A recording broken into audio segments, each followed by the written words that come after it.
Welcome to today's Premium Explainer, where we're going to map out the complete life cycle of mutual fund investing. We're charting an institutional-grade path today, taking you all the way from the initial building blocks of wealth right through to strategically distributing it later on. Think of it as mapping out the entire journey of your capital, the steep climb up the wealth mountain, and, equally importantly, the careful descent back down. Here's a quick look at our briefing overview. We'll start with the engine of wealth creation, move into the power of strategic pauses, and then transition to wealth distribution. After that, we'll compare SIPs and SWP side by side before finally uncovering a major hidden threat known as sequence of returns risk. All right, let's jump right into Section 1, the engine of wealth creation and building through SIPs. So, systematic investment plans, or SIPs, rely on a really brilliant core financial principle called rupee cost averaging. Instead of driving yourself crazy trying to time the market, you just invest a fixed amount regularly. Think about it like this. If you invest 1,000 rupees when the market is peaking, you buy fewer units. But when the market takes a dip, that exact same 1,000 rupees buys you a lot more units. Over a long horizon, this completely averages out your cost. It lets you navigate all that wild volatility smoothly, absolutely stress-free, without having to actively chase trends. Moving on to Section 2, strategic pauses over total cancellation and how we navigate those inevitable financial bumps. Look, life happens, right? And when you suddenly face a cash crunch, you need to know there's a stark difference between a temporary SIP pause and a total SIP cancellation. Canceling is a permanent halt. It stops everything, and you'd have to go through a brand new manual setup to restart it later. A pause, on the other hand, is just a strategic timeout. It automatically restarts, there are zero penalties, and crucially, it preserves your past investments without triggering any sort of premature redemption. Now, you might be wondering how long you can actually pause. Typically, you can hit pause on your SIP for a maximum of 6 months. Now, keep in mind, some asset management companies might only give you a 3-month window, but the standard upper limit is half a year. This is a game changer because it gives you vital breathing room to redirect to a cash flow without completely derailing your long-term wealth engine. And setting this up is actually a super efficient, seamless online procedure.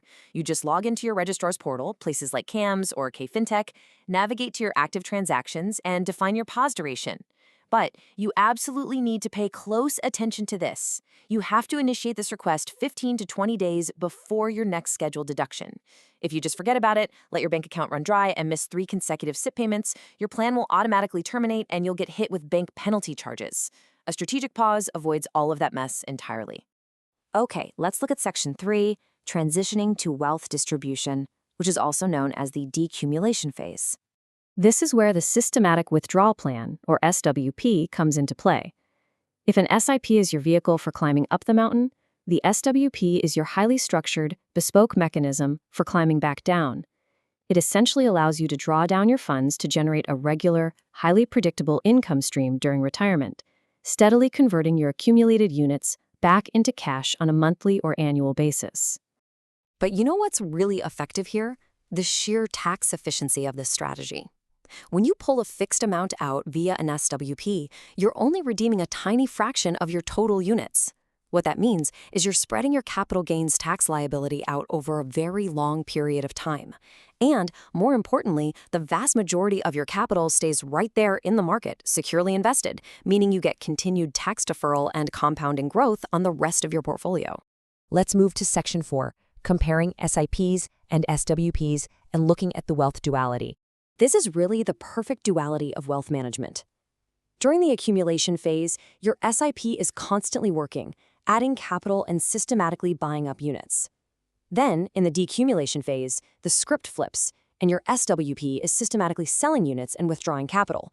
Think of SIPs as the powerful engine driving your growth, and SWPs as the precision valve controlling your income. Mastering how these two work together is honestly the true hallmark of elite financial planning.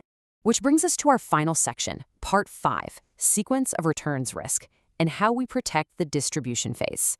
Before we just confidently deploy an SWP in retirement, we have to pause and ask ourselves a critical question. What unseen danger could rapidly unravel literally decades of disciplined saving? And it isn't just a random market crash. It's the highly specific timing of that crash. The answer is sequence of returns risk. This is the very real danger of experiencing negative market returns early in your retirement, exactly while you're actively withdrawing funds. See, when you're accumulating wealth, a market dip is great. It's a chance to buy cheap units. But when you're withdrawing, it's a massive threat. If the market drops 20% in your first year of retirement, you are suddenly forced to sell 20% more units just to get your usual, say, 50,000 rupees a month. You are permanently locking in those losses. The math behind this risk is honestly staggering. If you picture your portfolio, the actual cash you withdrew is just a small slice. But there's a massive vortex eating away at the core portfolio, and that represents your compounded losses. Because you sold units when the market was down, you absolutely destroyed that portion of the portfolio's ability to bounce back. You just literally have fewer units left to benefit when the market inevitably recovers. In decumulation, it is not just about your average returns. It is entirely about the order in which those returns occur. I really hope this explainer has provided some crystal clarity on the complete wealth life cycle today. From leveraging SIPs and making smart use of strategic pauses, to properly deploying SWPs and guarding against sequence of returns risk, it leaves us with a pretty vital question to reflect on. When you look at your own financial architecture right now, are you truly strategically prepared for both the climb up and that inevitable journey down?